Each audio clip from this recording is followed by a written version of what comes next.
Sa malayong bahagi ng dagat ay matatagpuan ang Isla Bagong Bayan, isang payapang pamayanan na napapalibutan ng malinaw na tubig at masaganang pangisdaan.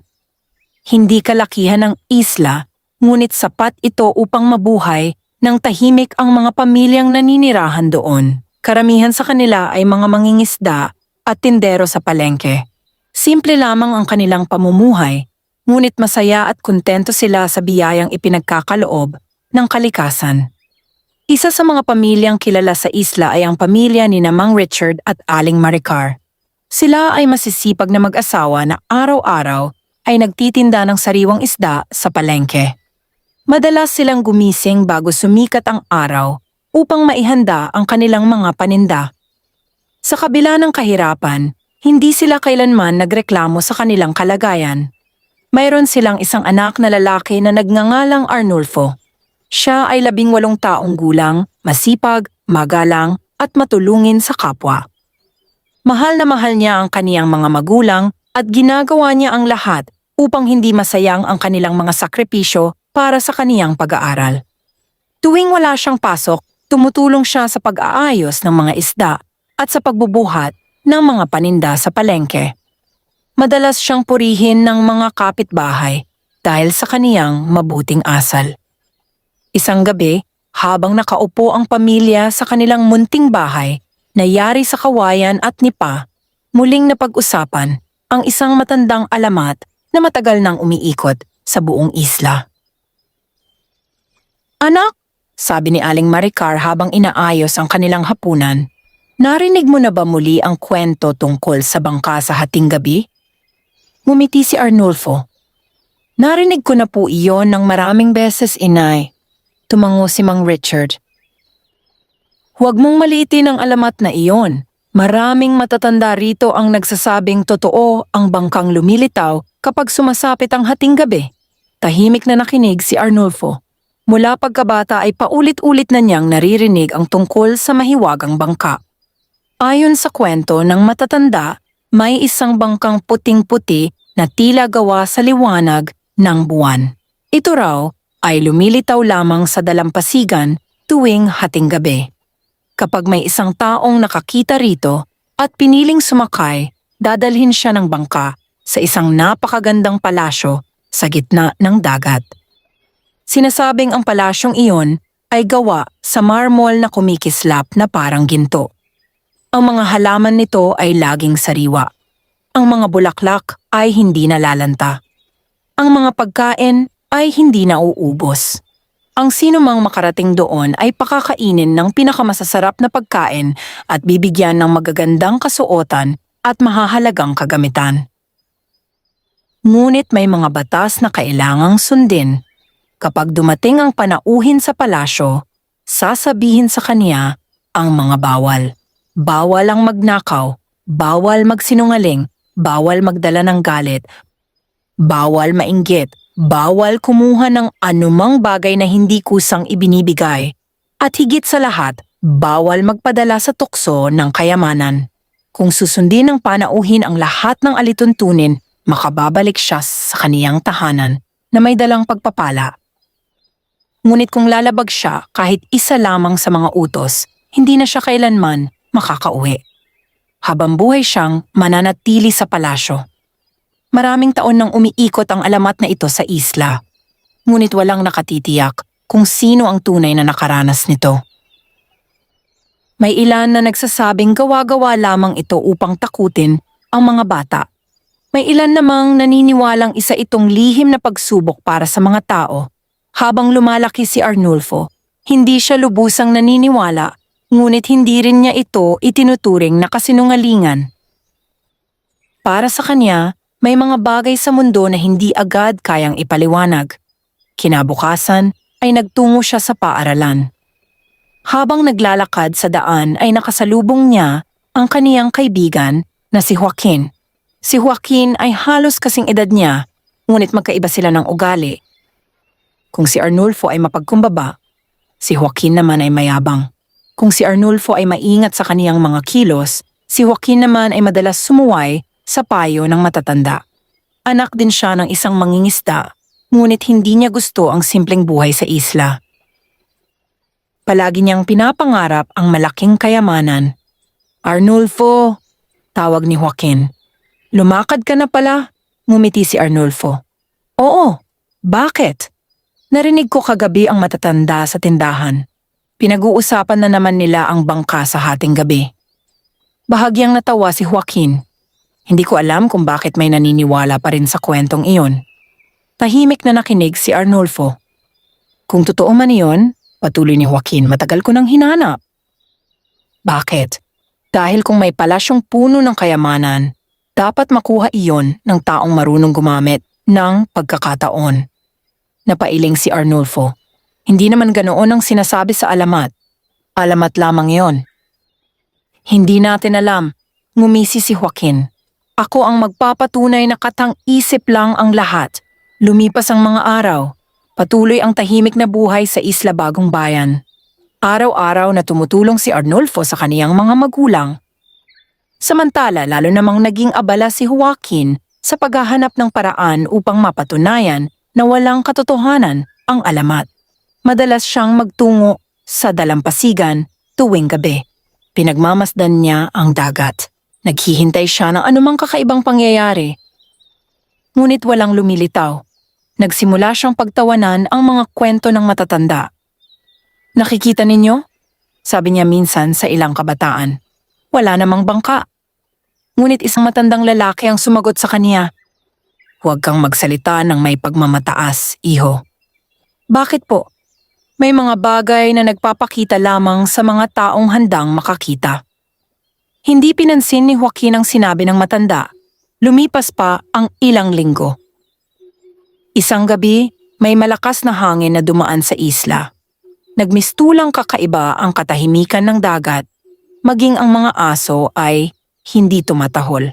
Maging ang mga ibon ay tila nagtago.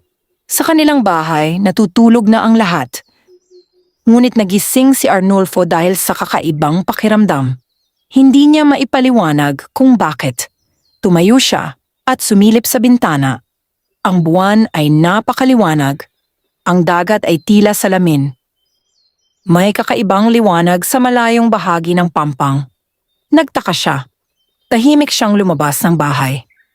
Hindi niya alam kung bakit, ngunit tila may humihila sa kaniyang mga hakbang patungo sa tabing dagat. Habang naglalakad siya, ay lalo niyang napansin ang kakaibang liwanag. At nang marating niya ang dalampasigan, bigla siyang natigilan. Sa ibabaw ng tubig ay nakalutang ang isang napakagandang bangka. Puting-puti ito. Kumikinang ito sa ilalim ng liwanag ng buwan. Walang sakay, walang sagwan. Ngunit tila naghihintay ito ng isang tao. Nanlaki ang mga mata ni Arnulfo. Biglang bumalik sa kaniyang isip ang lahat ng kwentong narinig niya mula pagkabata. Hindi siya makapaniwala sa kaniyang nasasaksihan. Kasabay nito ay may isa pang taong dumating mula sa likuran. Nang lumingon siya, ay nakita niya si Joaquin. Nanlaki rin ang mga mata nito. Sandaling nagkatitigan ang dalawa. Pagkatapos ay muli nilang tiningnan ang mahiwagang bangka. Sa unang pagkakataon sa kaniyang buhay, nawala nang masasabi si Joaquin.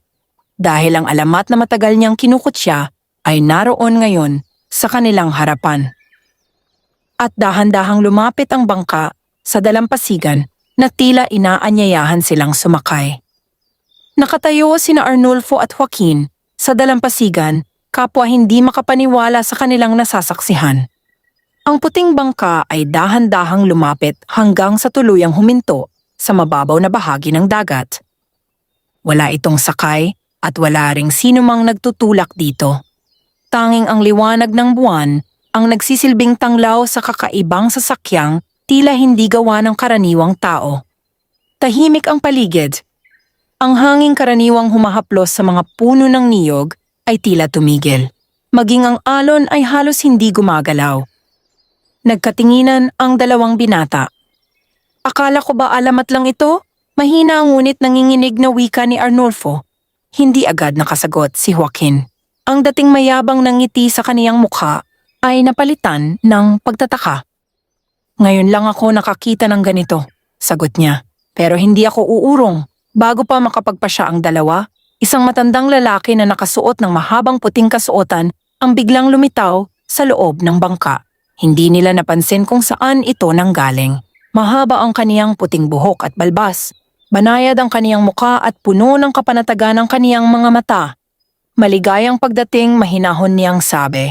Hindi nakaimik ang dalawang binata. Kayo ay pinili upang masubok ang inyong puso. Kung handa kayong sumakay, dadalhin ko kayo sa isang lugar na bihira lamang marating ng tao.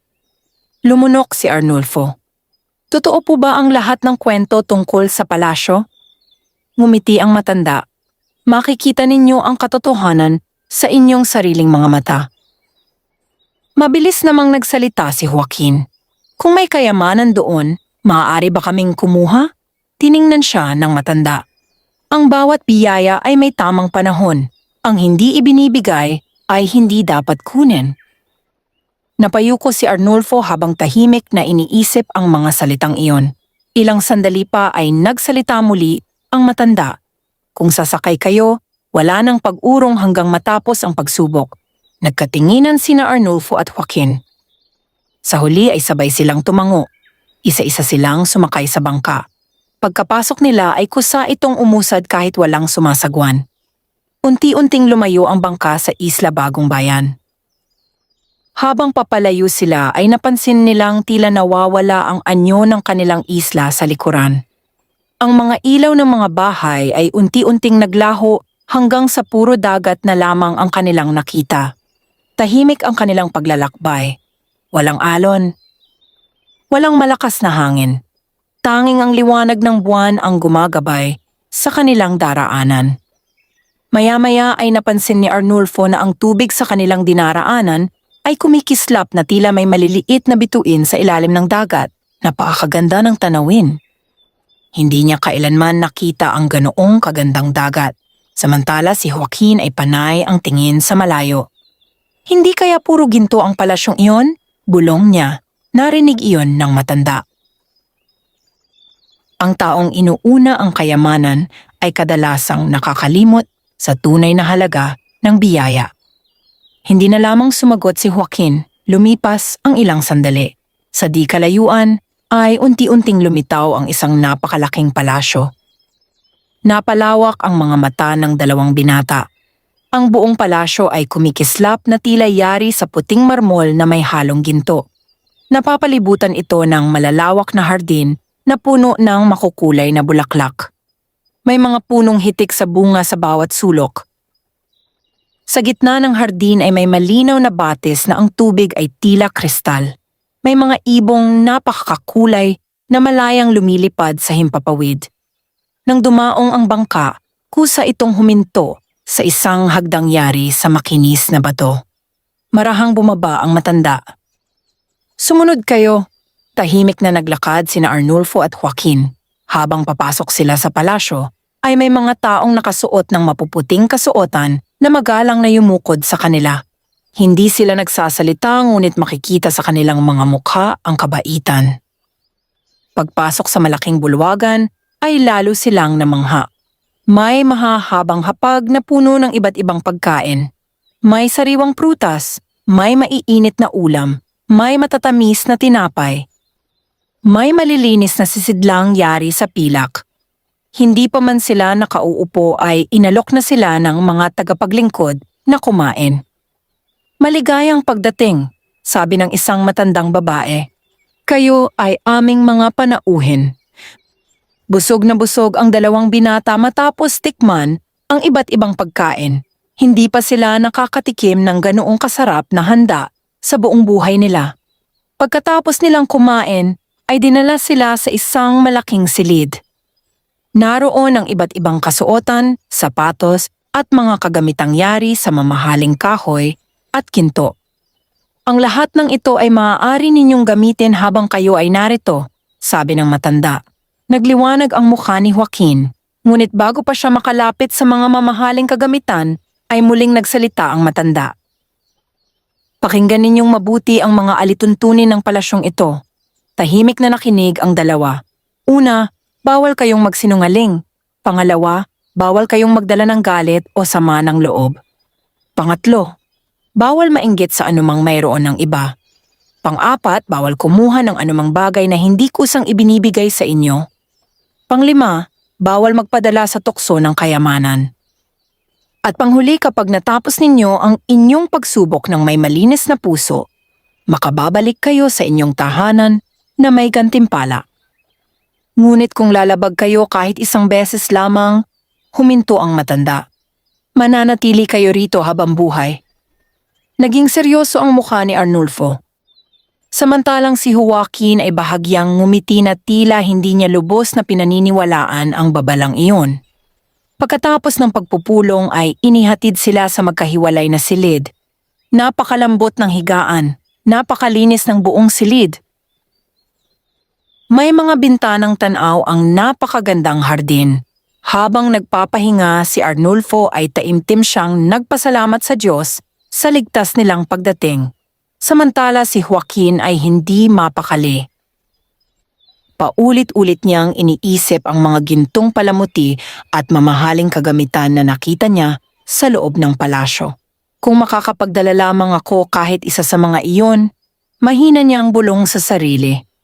Hindi niya namalayang mula sa bahagyang nakabukas na pinto ng kaniyang silid ay may isang pares ng matang tahimik na nakamasid sa kaniya.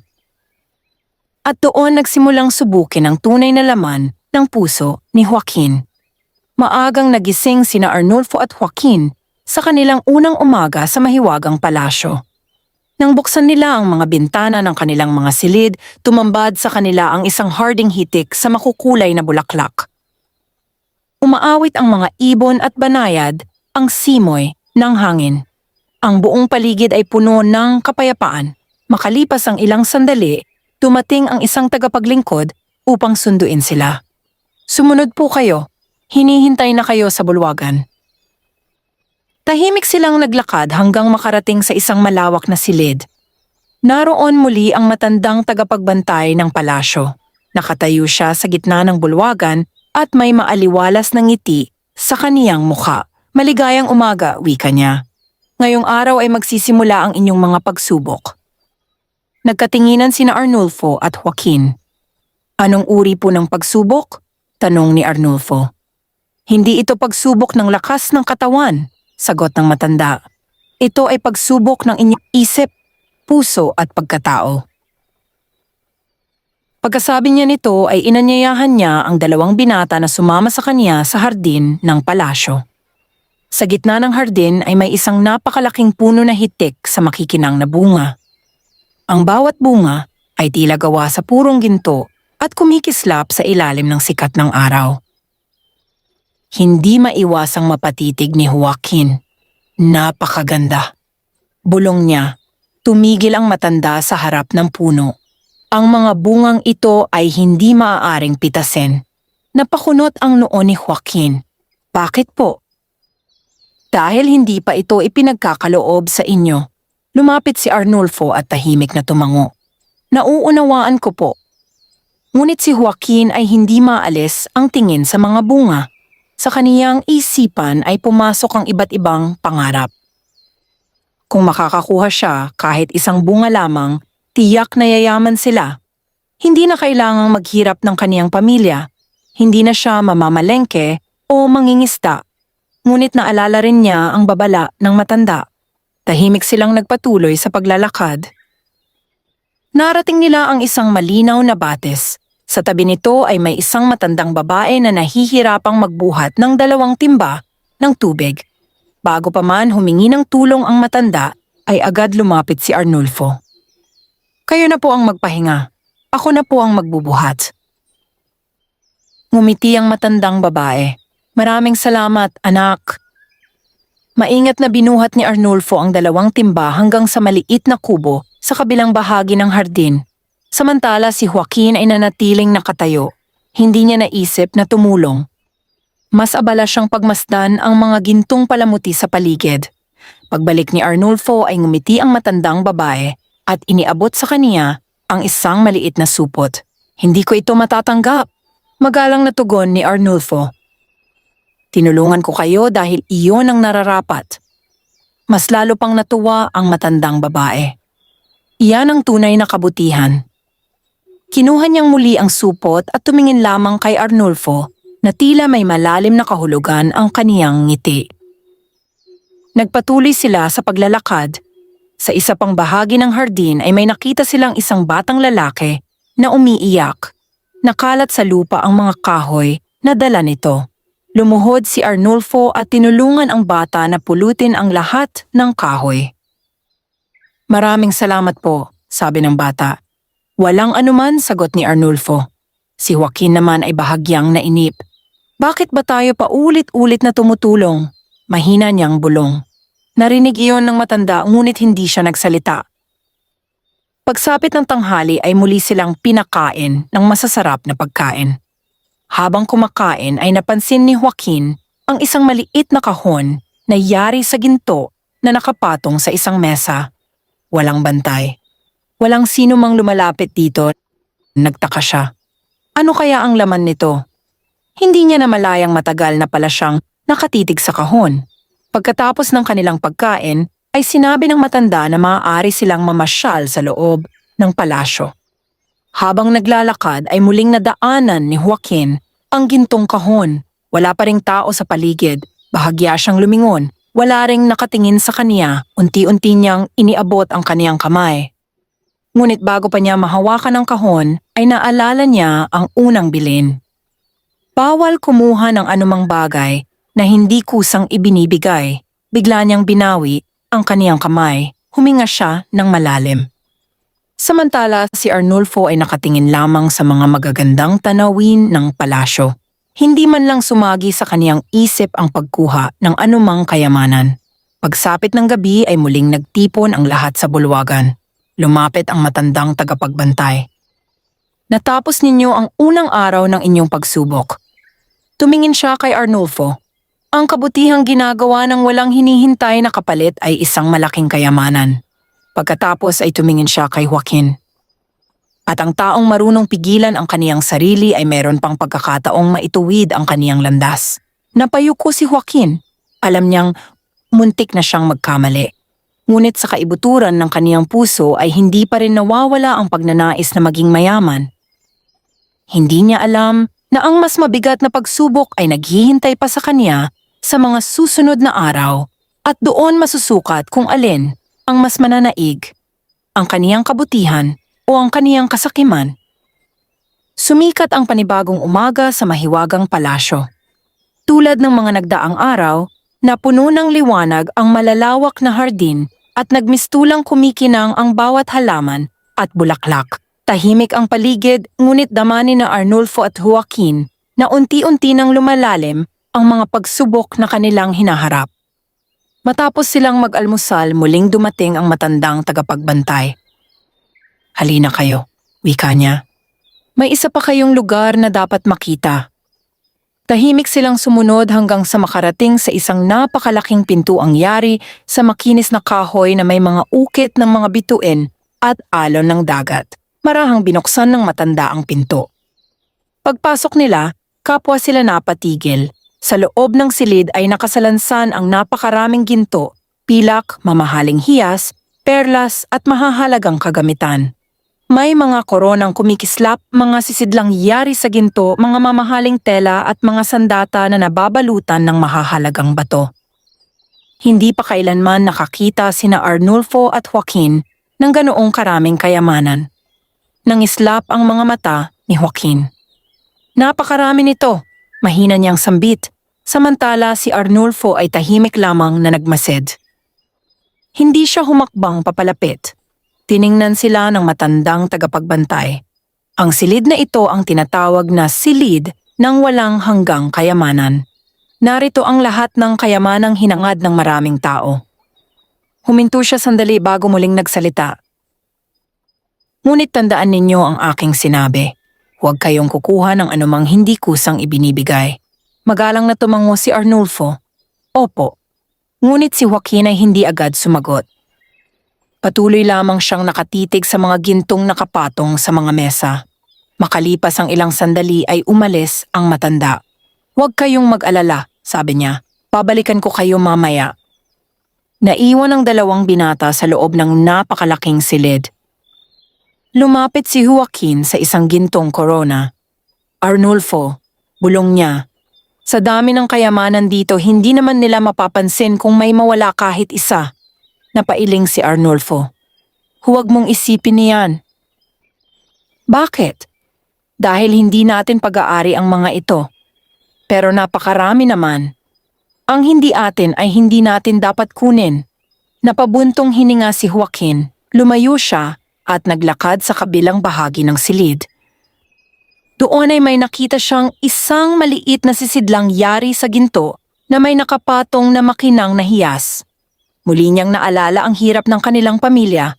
Naalala niya ang pagod ng kaniyang ama sa pangingisda. Naalala niya ang mga araw na kulang ang kanilang pagkain.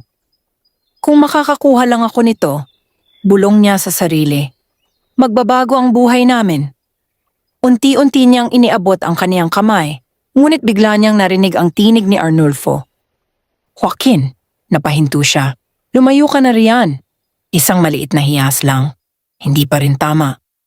Tahimik na binawi ni Joaquin ang kaniyang kamay, ngunit hindi nawala ang pagnanasa sa kaniyang puso.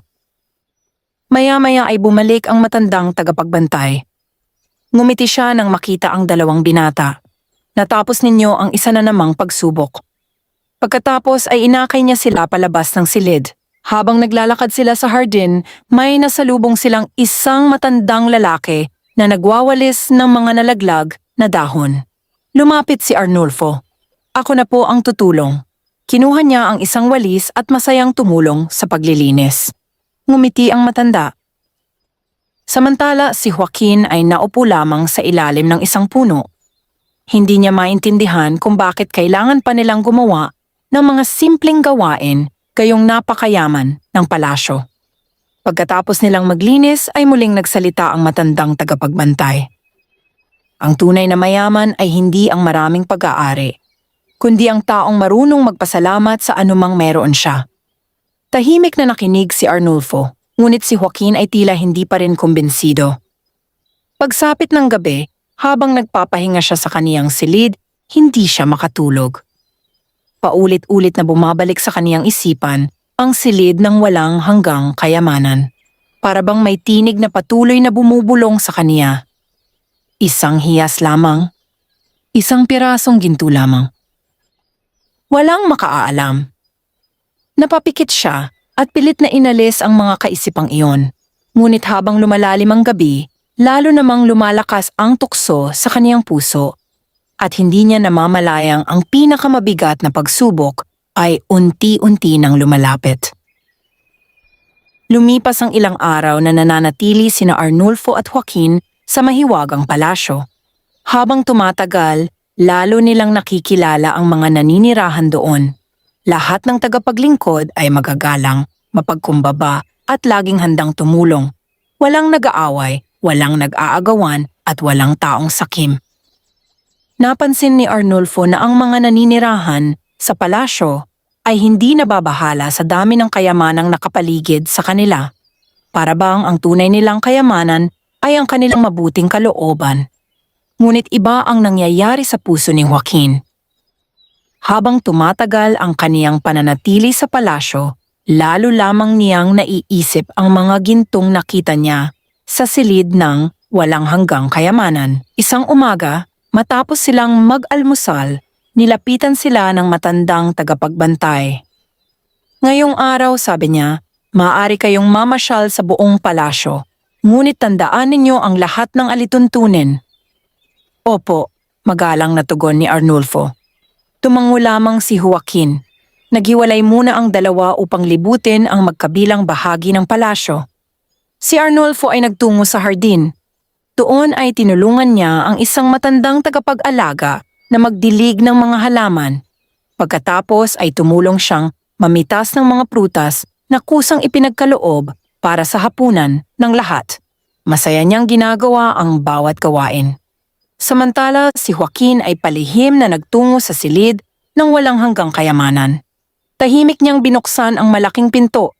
Wala siyang nakitang tao sa loob. Nakahinga siya ng maluwag. Lumapit siya sa isang mesa kung saan nakapatong ang isang maliit, ngunit napakakinang na hiyas na kulay bughaw. Kumikislap ito na tila may sariling liwanag, hindi niya maalis ang kaniyang tingin dito. Kapag naiuwi ko ito, bulong niya sa sarili, hindi na muling maghihirap ang pamilya ko. Unti-unti niyang iniabot ang kaniyang kamay, ngunit bigla niyang naalala ang sinabi ng matandang tagapagbantay. Ang hindi ibinibigay ay huwag kukunin. Napaatras siya. Huminga siya ng malalim at mabilis na lumabas ng silid. Ngunit kahit nakalabas na siya, hindi pa rin siya mapalagay. Kinagabihan habang ang lahat ay nagpapahinga, hindi pa rin makatulog si Joaquin. Paulit-ulit na sumasagi sa kaniyang isip ang bughaw na hiyas. Sa wakas ay bumangon siya. Tahimik siyang lumabas ng kaniyang silid upang walang makapansin. Naglakad siya sa madilim, ngunit payapang pasilyo ng palasyo. Muli niyang narating ang silid ng walang hanggang kayamanan. Nakaharap siya sa pintuan. Saglit siyang nag-alinlangan. Ngunit nanaig ang kaniyang pagnanasa. Marahan niyang binuksan ang pinto. Naroon pa rin ang lahat ng kayamanan. Dahan-dahan siyang lumapit sa bughaw na hiyas. Muli niyang inabot ito. Sa pagkakataong ito ay tuluyan niya itong nahawakan. Nang ipasok niya ang hiyas sa kaniyang bulsa, biglang naglaho ang liwanag ng buong silid. Naging napakatahimik ng paligid. Unti-unting bumukas ang malaking pinto. Pumasok ang matandang tagapagbantay. Hindi galit ang kaniyang muka. Ngunit mabigat ang kaniyang mga mata. Joaquin. Unti-unting napayuko ang binata.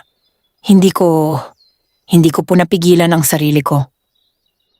Marahang lumapit ang matanda. Inisip mo bang walang makakakita? Tumulo ang luha ni Joaquin. Akala ko po, para lang ito sa pamilya ko. Ang kabutihan ay hindi nagsisimula sa pagkuha ng hindi sa iyo. Dahan-dahang inilabas ni Joaquin ang bughaw na hiyas at ibinalik ito sa mesa. Ngunit hindi na bumalik ang dating liwanag ng silid. Maya-maya ay dumating si Arnulfo na nagising dahil sa kakaibang katahimikan. Pagpasok niya sa silid ay nakita niyang nakayuko si Joaquin sa harap ng matandang tagapagbantay. Nabigla siya. Ano ang nangyari? Malungkot na tumingin ang matanda kay Arnulfo. Ang kaibigan mo ay lumabag sa unang utos ng palasyo. Napapikit si Arnulfo. Tumingin siya kay Joaquin. Sinubukan kitang pigilan. Tumulo ang mga luha ni Joaquin. Patawad! Hindi ako nakinig! Tahimik ang buong silid. Ilang sandali pa ay nagsalita ang matandang tagapagbantay. Ang bawat paglabag ay may kaparusahan. Lumabag ka sa kautusan ng palasyong ito. Ngunit dahil ibinalik mo ang iyong kinuha at nagsisi ka bago patuluyang matapos ang pagsubok, bibigyan ka ng huling pagkakataon.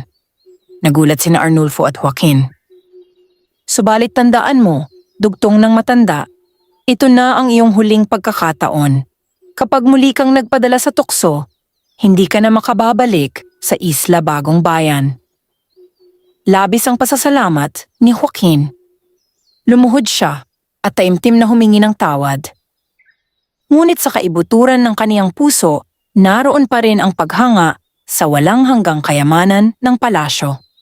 At hindi niya alam na ang pinakamahirap na pagsubok ay hindi pa nagsisimula.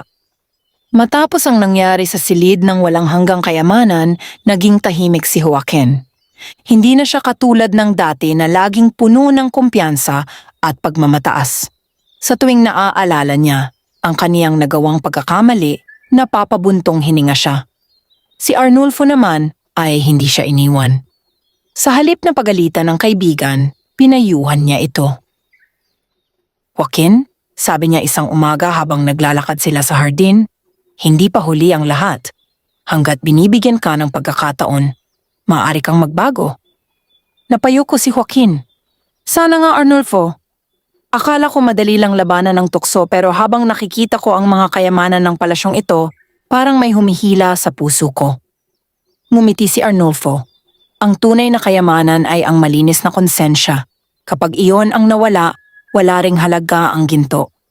Hindi sumagot si Joaquin, ngunit tumimo sa kaniyang isip ang mga sinabi ng kaibigan. Pagsapit ng tanghali, muling ipinatawag ng matandang tagapagbantay ang dalawang binata. Sa pagkakataong iyon ay dinala niya sila sa isang mataas na balkonahe ng palasyo. Mula roon ay tanaw ang malawak na dagat at ang puting bangkang naghatid sa kanila. Malapit nang matapos ang inyong pananatili rito, sabi ng matanda. Nagliwanag ang mukha ni Arnulfo. Ibig sabihin po ba, makababalik na kami sa aming isla? Kung karapat-dapat kayo, tahimik ang dalawa. Pagkatapos ay nagpatuloy ang matanda. Ngunit may isa pang pagsubok na dapat ninyong harapin. Napatingin si Joaquin. Ano po iyon? Tukso. Nagkatinginan ang dalawang binata. Sa gabing ito, haharap kayo sa pinakamabigat na pagsubok. Walang sinuman ang makatutulong sa inyo. Ang inyong puso lamang ang magpapasya. Naging seryoso ang kanilang mga muka. Bago sila umalis ay iniabot ng matanda kay Arnulfo ang isang maliit na supot. Nasa loob nito ang gantimpalang kusang ipinagkakaloob sa iyo. Magalang na tinanggap iyon ni Arnulfo. Hindi niya ito binuksan. Maraming salamat po. Napansin iyon ni Joaquin. Nagtaka siya kung ano ang laman ng supot, ngunit hindi siya nagtanong. Pagsapit ng gabi ay bumalik ang katahimikan sa buong palasyo. Habang nagpapahinga si Arnulfo sa kaniyang silid, taimtim siyang nanalangin na bigyan siya ng lakas upang mapagtagumpayan ang huling pagsubok. Samantala, si Joaquin ay hindi mapakali. Paulit-ulit niyang iniisip ang supot na ibinigay kay Arnulfo. Bakit siya lang ang binigyan? Bulong niya sa sarili. Mabuti ba siyang tao kaysa sa akin? Unti-unting bumalik ang inggit sa kaniyang puso. Maya-maya ay may isang tagapaglingkod na lumapit sa kanya. Narito ang inyong hapunan. Ngunit hindi niya ito pinansin. Patuloy siyang nakatitig sa malayong pasilyo kung saan naroon ang silid ni Arnulfo. Habang lumalalim ang gabi, tila may bumubulong na naman sa kaniyang isipan. Silipin mo ang laman ng supot. Maaaring mas mahalaga iyon kaysa sa lahat ng kayamanan. Mariin niyang ipinikit ang kaniyang mga mata, ngunit lalo lamang lumalakas ang tukso. Sa kabilang silid, nananatiling payapa si Arnulfo. Hindi niya binuksan ang supot na ibinigay sa kaniya sapagkat naniniwala siyang darating ang tamang oras upang malaman ang laman nito. Samantala si Joaquin ay dahan-dahang lumabas ng kaniyang silid. Tahimik siyang naglakad sa pasilyo. Huminto siya sa harap ng pintuan ni Arnulfo. Nakataas ang kaniyang kamay upang kumatok. Ngunit bigla siyang natigilan. Naalala niya ang kabutihang ipinakita sa kanya ni Arnulfo mula nang magsimula ang kanilang paglalakbay. Naalala niya ang paulit-ulit nitong pagpigil sa kanya sa paggawa ng mali. Dahan-dahan niyang ibinaba ang kaniyang kamay. Napaluha siya. Hindi ko na uulitin ang aking pagkakamali. Tahimik siyang bumalik sa kaniyang silid. Mula sa di kalayuan ay nakamasid ang matandang tagapagbantay. May bahagyang ngiti sa kaniyang labi.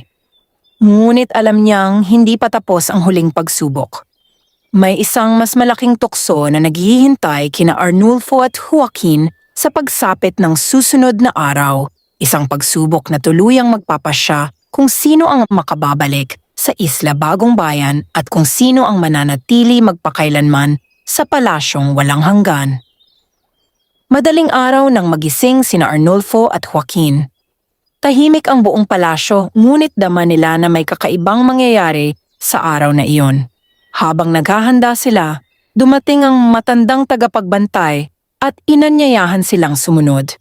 Dinala niya sila sa pinakaloob na bahagi ng palasyo, isang lugar na hindi pa nila nararating noon. Sa gitna ng isang malawak na bulwagan ay may isang napakagandang pintuang yari sa ginto. Sa ibabaw nito ay nakaukit ang mga salitang, "Dito sinusukat ang tunay na laman ng puso."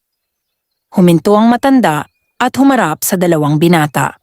Narito na ang huli at pinakamabigat na pagsubok. Tahimik na nakinig sina Arnulfo at Joaquin. Sa loob ng silid na ito ay makikita ninyo ang pinakamatinding tukso. Ang sino mang magpapadala sa kasakiman, inggit o pagnanasa sa kayamanan ay hindi na makababalik sa kaniyang tahanan. Napalunok si Joaquin, samantalang nanatiling kalmado si Arnulfo. Marahang bumukas ang malaking pintuan. Pagpasok nila ay kapwa sila namangha. Sa loob ay may mga bundok ng ginto, mga baul na puno ng mamahaling hiyas, mga perlas na kasinlaki ng kamao at mga koronang kumikislap na tila mga bituin. Sa gitna ng silid ay may isang malaking baul na yari sa purong ginto. Unti-unti itong bumukas. Sa loob nito ay may isang napakagandang diamanteng nagliliwanag. Ang buong silid ay napuno ng makinang na liwanag. Napalapit si Joaquin. Hindi niya maialis ang kaniyang tingin sa diamante. Bigla niyang naalala ang kahirapan ng kanilang pamilya. Naalala niya ang kanilang maliit na bahay. Naalala niya ang mga panahong kulang ang kanilang pagkain. Unti-unti niyang iniunat ang kaniyang kamay. Ngunit biglang nagsalita si Arnulfo. "Joaquin," napahinto siya. "Huwag mong gawin. Isang diamante lang ito. Hindi natin ito pag-aari." "Pero magiging masaya ang pamilya ko." Lumapit si Arnulfo. Ang kasiyahang bunga ng maling paraan ay hindi nagtatagal. Tahimik na napayuko si Joaquin. Maya-maya ay nagsalita ang matandang tagapagbantay. "May isa pa kayong pagpipilian." Bigla niyang itinuro ang kabilang bahagi ng silid. Naroon ang dalawang maliit na supot. Isa ay yari sa simpleng tela. Ang isa naman ay yari sa gintong sinulid. Isa lamang ang maaari ninyong kunin. Agad lumapit si Joaquin sa supot na yari sa ginto. Samantala, si Arnulfo ay tumingin muna sa matanda. "Alin po ang kusang ibinibigay sa amin?" Ngumiti ang matanda. "Magandang tanong."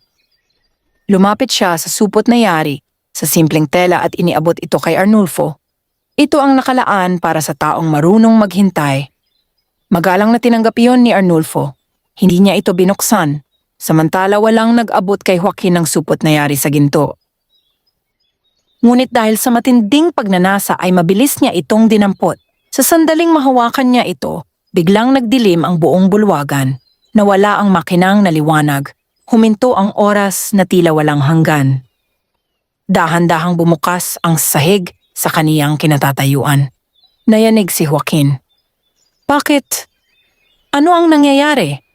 Malungkot na tumingin ang matandang tagapagbantay. "Joaquin, lumabag ka sa huling utos. Bawal kunin ang anumang hindi kusang ibinibigay." Napahagulgol si Joaquin. "Patawad po, nagkamali ako." Lumuhod siya sa harap ng matanda. "Bigyan ninyo pa po ako ng isa pang pagkakataon." Tumulo ang luha ni Arnulfo habang nakatingin sa kaniyang kaibigan. Nakiusap siya. "Maawa po kayo sa kaniya." Natuto na po siya. Tahimik na ipinikit ng matanda ang kaniyang mga mata. Pagkaraan ng ilang sandali ay nagsalita siya. Ang bawat tao ay may pananagutan sa kaniyang sariling pasya. Unti-unting nagsimulang magsara ang pintuan ng bulwagan. Naramdaman ni Joaquin na tila may puwersang humihila sa kaniya papasok sa kailaliman ng palasyo. Sa gitna ng kaniyang pagluha ay naalala niya ang lahat ng payo ni Arnulfo. Naalala niya ang kaniyang mga magulang. At sa unang pagkakataon, buong puso siyang nagsisi sa kaniyang kasakiman. Ngunit hindi pa alam ni na Arnulfo at Joaquin kung tuluyan na bang ipapataw ng mahiwagang palasyo ang kaparusahan o kung may natitira pang pag-asa para sa binatang natutong magsisi nang huli na ang lahat. Unti-unting nagsara ang malaking pintuan ng bulwagan habang patuloy na hinihila si Joaquin ng isang mahiwagang puwersa. Lumuluha siyang napaluhod at buong pusong nagsisisi sa kaniyang nagawa. "Patawad po," sigaw niya. "Hindi ko na po uulitin. Nasilaw ako sa kayamanan. Sana po ay mapatawad ninyo ako." Tahimik na nakatingin ang matandang tagapagbantay. Hindi galit ang kaniyang mukha kundi puno ng lungkot. Si Arnulfo ay agad na lumapit. "Mahal na tagapagbantay," magalang niyang wika. "Hindi ko po ipinagdarasal na alisin ninyo ang katarungan. Hinihiling ko lamang na bigyan ninyo siya ng pagkakataong patunayan ang tunay niyang pagsisisi." Tumahimik ang buong bulwagan. Maya-maya ay nagsalita ang matanda. "Arnulfo, bakit mo ipinagtatanggol ang taong paulit-ulit na sumuway sa mga babala?" Magalang na yumuko si Arnulfo. "Dahil siya ay kaibigan ko. Ang bawat tao ay maaaring magkamali. Ngunit kung ang pagsisisi ay taos puso, nararapat lamang na bigyan siya ng pagkakataong magbago." Naging tahimik ang paligid. Maging si Joaquin ay napaluha sa narinig. Hindi niya akalaing sa kabila ng kaniyang mga pagkakamali ay hindi pa rin siya tinalikuran ni Arnulfo. Makalipas ang ilang sandali ay unti-unting huminto ang mahiwagang puwersang humihila kay Joaquin. Nagsara ang siwang sa sahig. Napabagsak siya sa lupa habang patuloy ang kaniyang pagluha. Lumapit ang matandang tagapagbantay. Joaquin. Opo. Ang kaparusahan ay hindi lamang upang magdulot ng pagdurusa. Ito ay upang turuan ang tao na magbago. Tumango si Joaquin habang umiiyak. Nauunawaan ko na po. Kung gayon, sabi ng matanda, ipakita mo ang iyong pagbabago. Tumayo si Joaquin at inilabas ang supot na yari sa gintong sinulid. Magalang niya itong iniabot sa matanda. Hindi po ito para sa akin. Mas pipiliin ko pong umuwi ng walang kayamanan kaysa manatili rito habang buhay. Ngumiti ang matandang tagapagbantay. Sa sandaling maibalik ang supot, muling nagliwanag ang buong bulwagan. Nawala ang mabigat na pakiramdam sa paligid, pagkatapos ay inakis sila ng matanda palabas ng bulwagan. Dinala niya sila sa hardin kung saan unang nagsimula ang kanilang mga pagsubok. Naroon ang maraming tagapaglingkod na masayang nakangiti. Sa gitna ng hardin ay may isang hapag na puno ng masasarap na pagkain. Ngayong gabi, sabi ng matanda, ipagdiriwang natin ang pagtatapos ng inyong mga pagsubok. Naupo ang lahat at sabay-sabay na nagsalo-salo. Ngunit napansin ni Joaquin na wala na siyang paghanga sa mga gintong palamuti ng palasyo. Sa halip, higit niyang pinahalagahan ang kapayapaang nararamdaman niya. Habang kumakain ay lumapit ang matandang babae na tinulungan noon ni Arnulfo. Iniabot niya kay Arnulfo ang isang maliit na kahon. Ngayon ay maaari mo na itong tanggapin. Magalang itong tinanggap ni Arnulfo. Pagkatapos ay lumapit din siya kay Joaquin. Iniabot niya rito ang isang simpleng kwintas na yari sa kahoy. Naway lagi mong alalahanin ang aral na natutuhan mo. Mahigpit na hinawakan ni Joaquin ang kwintas. Hinding-hindi ko po ito malilimutan. Nang sumapit ang gabi ay muling lumitaw sa dalampasigan ng palasyo ang puting bangka. Napangiti ang matandang tagapagbantay. Bukas, malalaman ninyo ang inyong magiging kapalaran. Nagkatinginan sina Arnulfo at Joaquin. Hindi na sila katulad ng dalawang binatang unang sumakay sa mahiwagang bangka. Si Arnulfo ay lalo pang naging mapagkumbaba. At si Joaquin ay natutong ang tunay na kayamanan ay hindi nasusukat sa dami ng ginto kundi sa kabutihan ng puso. Ngunit ang huling pasya ng mahiwagang palasyo ay hindi pa ipinahahayag at sa pagsikat ng araw ay malalaman nila kung sino ang karapat-dapat na makabalik sa Isla Bagong Bayan at kung anong gantimpala ang naghihintay sa kanila. Pagsikat ng araw ay muling nagliwanag ang buong palasyo. Ang mga bulaklak sa hardin ay lalo pang naging makulay at ang simoy ng hangin ay tila nagdadala ng isang magandang balita. Tinawag ng matandang tagapagbantay sina Arnulfo at Joaquin sa malaking bulwagan. Tahimik silang lumapit at magalang na yumuko. Natapos na ninyo ang lahat ng pagsubok, sabi ng matanda. Nakahinga ng maluwag ang dalawang binata. Nagpatuloy ang matanda. Arnulfo, mula sa simula hanggang sa huli ay nanatili kang tapat, mapagkumbaba at hindi nagpasilaw sa kayamanan. Ang kabutihan mo ay nagmula sa iyong puso at hindi dahil sa pag-asang makatanggap ng gantimpala. Pagkatapos ay tumingin siya kay Joaquin. Ikaw naman ay nagkamali at muntik nang mawala sa tamang landas. Ngunit nang makita mo ang iyong pagkukulang, buong puso kang nagsisi at pinili mong iwasto ang iyong pagkakamali. Napaluha si Joaquin. Maraming salamat po sa pagkakataong ibinigay ninyo sa akin. Ngumiti ang matandang tagapagbantay. Ang taong tunay na nagsisisi at nagbabago ay may pag-asa pang makabangon. Pagkatapos ay iniabot niya kay Arnulfo ang maliit na supot na matagal na nitong iniingatan.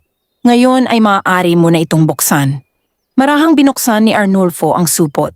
Sa loob nito ay may mga butil na kulay ginto. Nagtaka siya. Ano po ang mga ito? Mga binhi ng pagpapala, sagot ng matanda.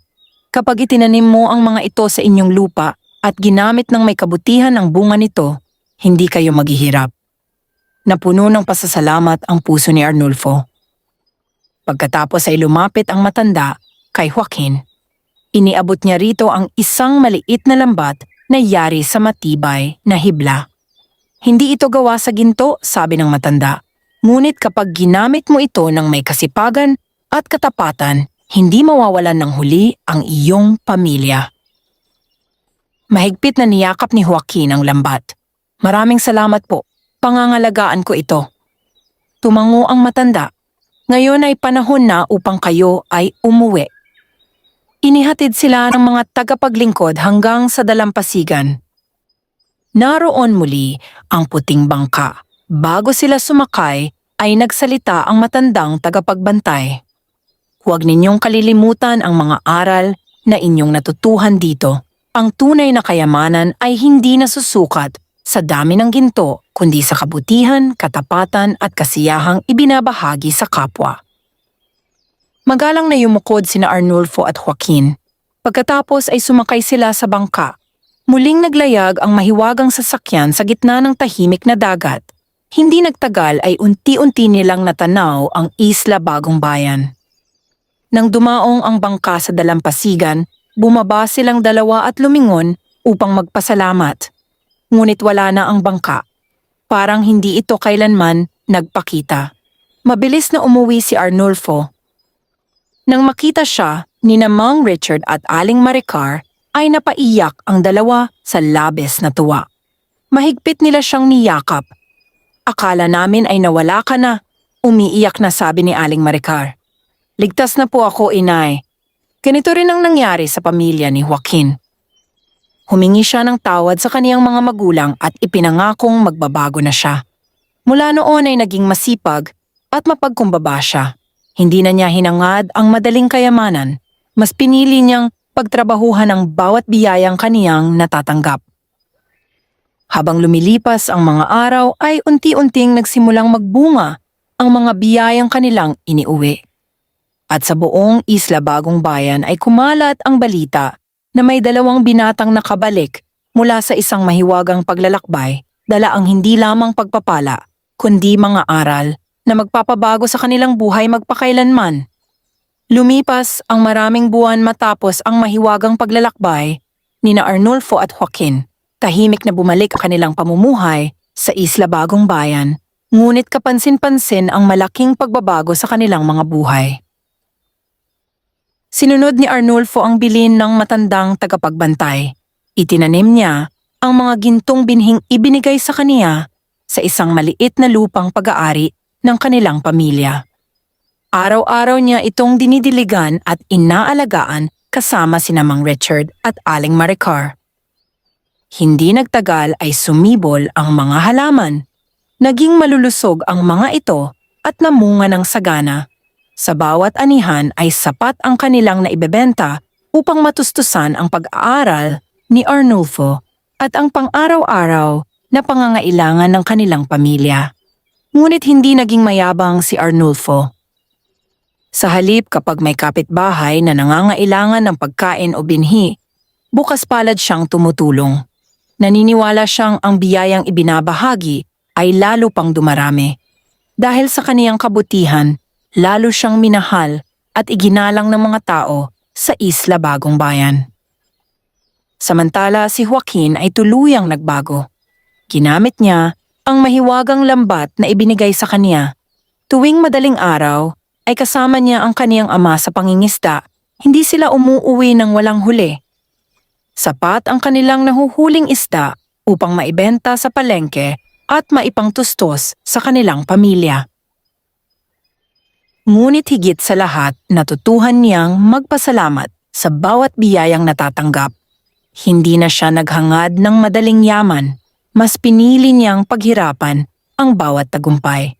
Minsan ay nagtanong ang isang binata sa kaniya, "Joaquin, totoo bang may palasyong puno ng ginto sa gitna ng dagat?" Ngumiti siya. May mga bagay na hindi kayang patunayan ng mga mata lamang, ngunit ang pinakamahalagang natuklasan ko roon ay hindi ang ginto. Ano iyon? Na ang kasakiman ay nagdadala ng kapahamakan, ngunit ang kabutihan at katapatan ay nagbubukas ng pintuan ng tunay na pagpapala. Mula noon ay naging aral sa buong isla ang kwento ni na Arnulfo at Joaquin. Maraming kabataan ang nagsimulang maging masipag at masunurin sa kanilang mga magulang. Marami ring matatanda ang muling naniwala na ang mabuting asal ay higit na mahalaga kaysa sa kayamanan. Tuwing sumasapit ang gabi ng kabilugan ng buwan, may ilang mangingisda pa ring nagsasabing nakikita nila ang isang puting bangkang tahimik na naglalayag sa malayo. Ngunit walang sino man ang muling nagtangkang habulin ito. Sapat na sa kanila ang aral na iniwan ng mahiwagang paglalakbay. At sa tuwing naaalala ni na Arnulfo at Joaquin ang palasyong walang hanggan, hindi ang mga ginto at hiyas ang pumapasok sa kanilang isip. Ang naaalala nila ay ang kabutihan, katapatan, pagpapatawad at ang pagkakataong ibinigay sa kanila upang baguhin ang kanilang buhay. Namuhay ng payapa sina Mang Richard, Aling Maricar at si Arnulfo. Hindi man sila naging pinakamayaman sa buong lalawigan. Naging sapat ang kanilang kabuhayan at hindi sila nawalan ng pagkain sa kanilang hapag. Si Joaquin naman ay naging huwara ng mga kabataan. Madalas niyang ibahagi ang kaniyang karanasan upang walang sino mang magpadala sa kasakiman at maling pagnanasa. At sa paglipas ng maraming taon, ang kwento tungkol sa bangka sa hating gabi ay naging isang alamat na ipinapasa ng matatanda sa bawat bagong salinlahi. Hindi upang takutin ang mga tao, kundi upang ipaalala na ang tunay na kayamanan ay hindi nasusukat sa dami ng ginto, kundi sa kabutihan ng puso, katapatan sa kapwa, at pagsunod sa tama kahit may tukso. Wakas.